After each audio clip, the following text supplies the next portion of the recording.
शिव महापुराण पाठ 10वां अध्याय ब्रह्मा तथा देवगण का संवाद और शिव की तपस्या का वर्णन। सूत जी कहते हैं, हे कपीश्वरगण, उस समय सभी देवता जगत प्रभु ब्रह्मा के पास गए। वे सभी ब्रह्मा को प्रणाम करके नमस्कार कर कहते हैं, पितामह। उन देवगण को आता हुआ देखकर पितामह पूछते हैं, आप लोग किस प्रयोजन से यहाँ पर आए हैं? आप लोगों के दुख का कारण क्या है, मुझे बताइए। अगर हो सकेगा तो मैं आपके दुखों को नष्ट कर दूंगा। तब देवता कहते हैं कि हमारा जो दुख है वह आपसे विदित नहीं है। हे परमेश्वर, यह दुख का कारण तारकासुर नाम का एक दैत्य है। आप ही इसे नष्ट कर सकते हैं, इसीलिए हम सब आपके पास आए हैं। तब ब्रह्मा जी कहते हैं, तारकासुर ने मुझसे ही वरदान लेकर जो है वर प्राप्त किया है, अतः मैं उसका नाश नहीं कर सकता। तब ऋषिगण इसका उपाय कहता हूं, सुनिए। शिव के वीर्य से उत्पन्न पुत्र ही उसका विनाश कर सकेगा। वह कार्य अत्यंत दुर्लभ है, अतः निरंतर ही यह विचार करके एक उपाय बुद्धि में आया है। अगर आप लोग उसे कर सकते हैं तो मैं आपसे कहता हूं। महादेव इस समय हिमालय में गहन तपस्या कर रहे हैं। उधर नारद के उपदेश से माता पार्वती भी शिव को पति के रूप में प्राप्त करने के लिए तपस्या कर रही हैं। वहीं शिव और उमा के संयोग से उसका नाश हो सकेगा। जिस प्रकार जल रूपी महादेव के अतिरिक्त मेरे वीर्य को कोई धारण कर सकने में समर्थ नहीं है, तद्रूप शिवा नाम की देवी श्रेष्ठ के अतिरिक्त शिव वीर्य धारण करने में अन्य कोई समर्थ नहीं है। अतः ऐसा उपाय करिए जिससे कार्य सिद्धि मिले। ब्रह्मा का यह वाक्य सुनकर ब्रह्मा को प्रणाम करके तथा परस्पर विवेचना करके देवगण ने इंद्र से यह निवेदन किया, हे माधवन, ब्रह्मा ने जो कहा है वह करिए। वह उपाय करिए जिससे शिव में उमा के प्रति रुचि उत्पन्न हो, यही ब्रह्मा का आदेश है। इस प्रकार मुनिगण देवगण ने इंद्र से यथाविधि ब्रह्मा के कथन को निवेदित किया। तदंतर मुनिगण सभी देवता मुदित मन से अपने अपने स्थान लौट गए।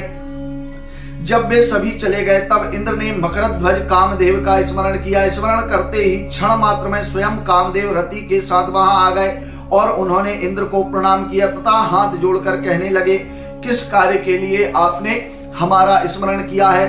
क्या आवश्यकता आ गई? आप हमें आज्ञा दीजिए, हम उस आज्ञा का पालन करने के लिए ही आए हैं। कामदेव ने इंद्र से कहा तथा मौन हो गए। इधर इंद्र ने श्री महात्मा कंदर्प का कथन सुनकर कहा, तुमने यथार्थ अनुमान लगाया है।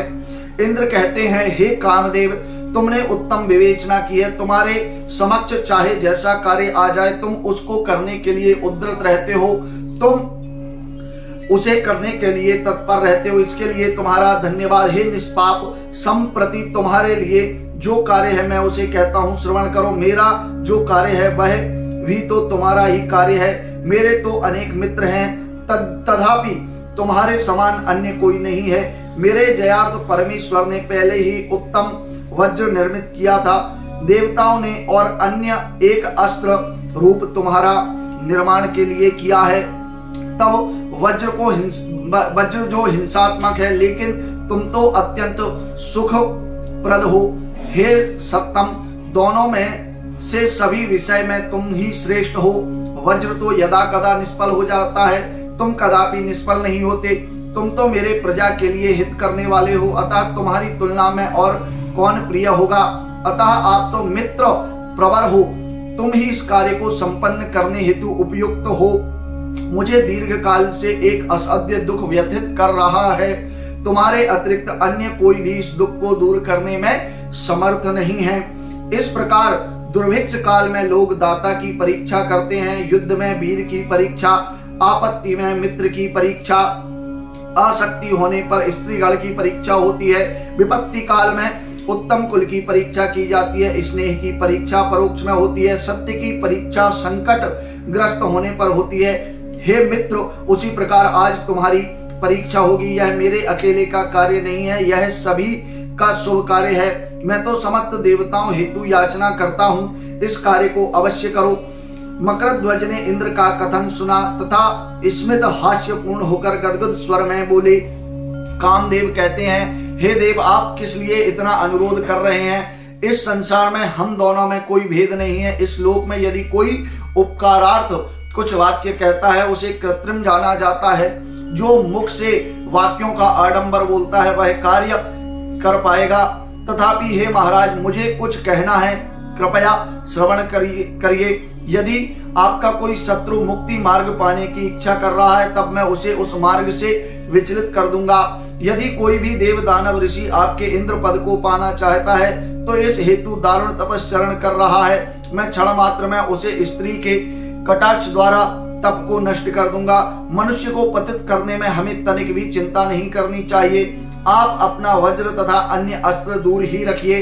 हे प्रभु, मुझ जैसे मित्र के रहते इन सब का क्या प्रयोजन है? मैं तो अन्य किसी की तनिक भी गणना नहीं करता। स्वयं महादेव को भी मैं धैर्यच्युत कर सकता हूँ। इंद्र ने कामदेव का यह वाक्य सुना, इससे वे परम हर्षित हो उठे।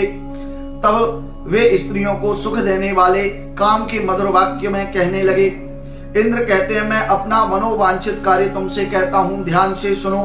तुमको मैंने जिस कार्य के लिए बुलाया है उसे सुनो। तारक नाम दैत्य ने ब्रह्मा के उत्तम बरलाभ प्राप्त किया है और वह लोक को व्यथित कर रहा है। उसके द्वारा नाना प्रकार से धर्म नष्ट किया जा रहा है।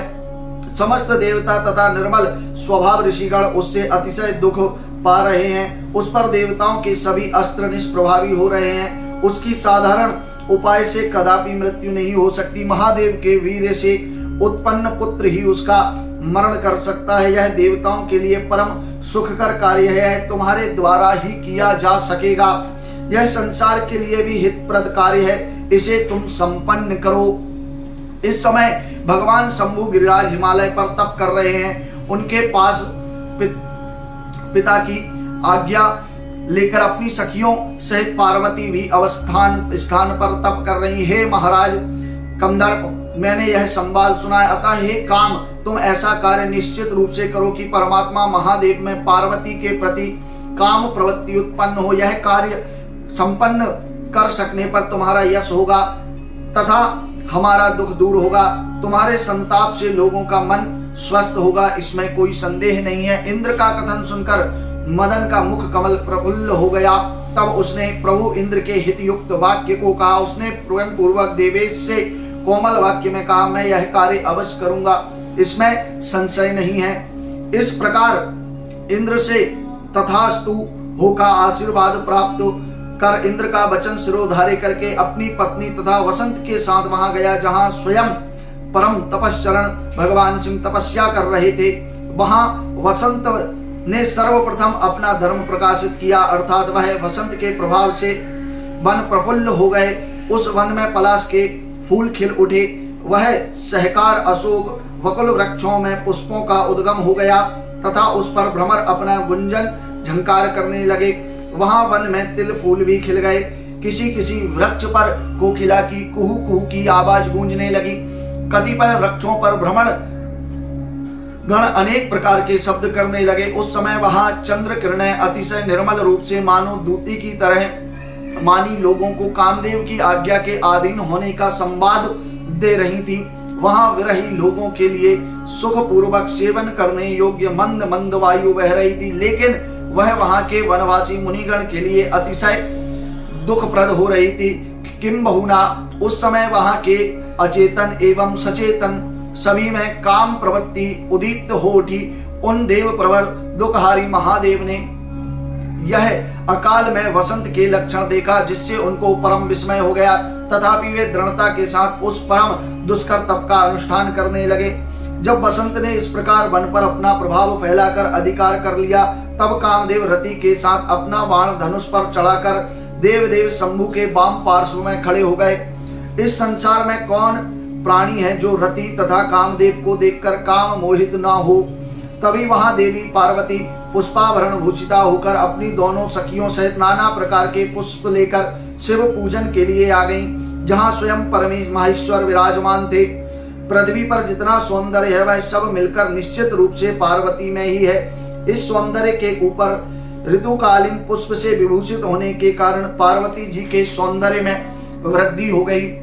उसका वर्णन तो 100 वर्षों में भी नहीं किया जा सकता। जैसे ही वे पर्वत नंदिनी पार्वती शिव के पास पहुंची, तभी कंदर्प के शूलपाणी महादेव ने काम प्रवृत्ति उत्पन्न करने हेतु धनुष खींचा। तभी उस धनुष पहले तो हाथ से खिसक कर बगल में गिर पड़ा। उसी क्षण कमल नयनी पार्वती ने वहां पहुंचकर भगवान शिव का दर्शन किया। उस समय पार्वती ने शिव को प्रणाम करके उनकी पूजा को किया, उसके आगे खड़ी हो गई और तभी प्रभु महादेव ने उन सुंदर अवयवों वाली पार्वती की ओर देखा कि यह मुख है या चंद्रमा है, ये नेत्र हैं अथवा कमल हैं, इनके अधर पके बिंब फल के समान है, नाक तोते के चोंच के जैसी है, अतः अलाप तो कोकिला के स्वर के समान है, इसका मध्य भाग तो मानो साक्षात वेदी। इसकी गति, चाल तथा रूप का वर्णन किस प्रकार से करूं? इसकी पुष्प सज्जा तथा वस्त्रों के विषय में बारंबार क्या वर्णन करूं? इस संसार के जितने प्रकार के लालित्य हैं उन सभी को एकत्र करके इसके शरीर पर निर्माण किया गया है। इस प्रकार वर्णना करके भगवान शंभु तब से विरत हो गए। तदंतर जैसे ही शंकर ने पार्वती का वस्त्रांचल पकड़ने हेतु हाथ बढ़ाया, पार्वती दूर खसक गई।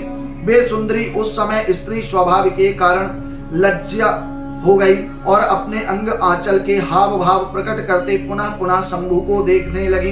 इससे शंभु ने पार्वती को भी अपनी अभिलाषा करते देखा। इससे वे मोह युक्त हो गए। ये विचार करने लगे कि इसके आलिंगन का सुख कैसे मिलेगा। क्षण काल तक यह चिंता करके उन्होंने पुनः विचार किया कि मुझे मोह क्यों हो गया है। मैं ईश्वर होकर भी यदि स्वेच्छा पूर्वक आनंद सहित अन्य का अंग स्पर्श करने को प्रवृत्त हो गया, तब शूद्र बुद्धि व्यक्ति अन्याय कार्य क्यों ना करें। यह विवेक लाभ करके उन्होंने दृढ़ पूर्वक आसन वध किया।